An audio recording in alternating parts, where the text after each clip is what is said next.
kana ilaale yeroo abdiin koona jitu silaalee naara galfadha yoomuu abdii kootisitu waan dachee kana ilaale yeroo abdiin koona jitu silaalee naara galfadha Yesuus abdii kootisitu Yesuus Yesuus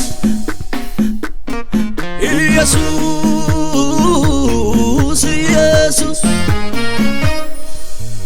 yeroon gara kee laalu nagaan argadha naboo kota keessi koo aaraan galfadha yeroon gara kee yaadu nagaan argadha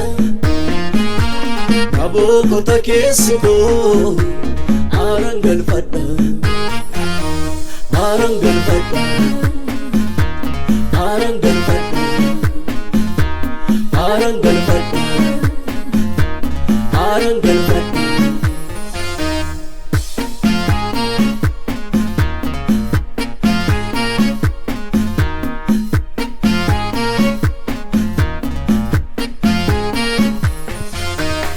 fageessinoo kataayaa nakooti simariyadha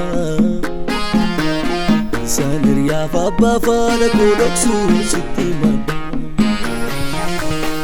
nan beekasitu naaf yaada gaarummaa hundumaa keessa ormi naanni mumna koo nyaatee na geggeessa annan beekasitu naaf yaada gaarummaa hundumaa keessa ormi naanni mumna koo nyaatee na geggeessa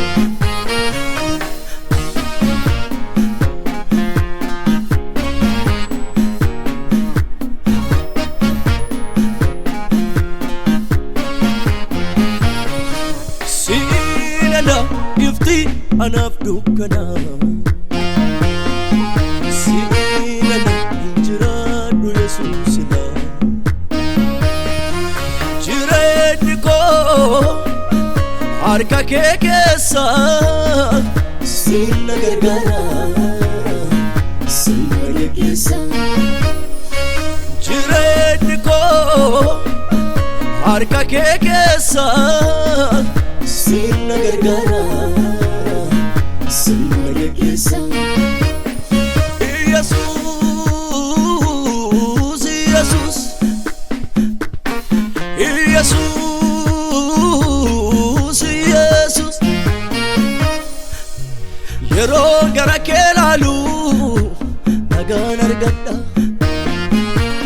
naboo kota keessi koo aaraan galfadha yeroon gara kee yaadu nagaan argadha naboo kota keessi koo aaraan galfadha aaraan galfadha aaraan galfadha aaraan galfadha aaraan galfadha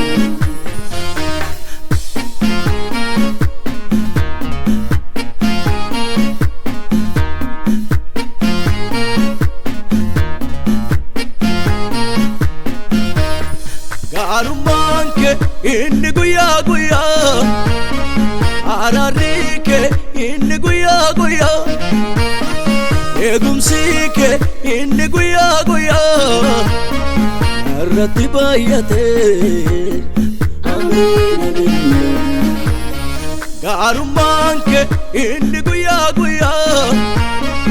araarri kee inni guyyaa guyyaa eegumsi kee inni guyyaa guyyaa irratti baay'atee amiin amiin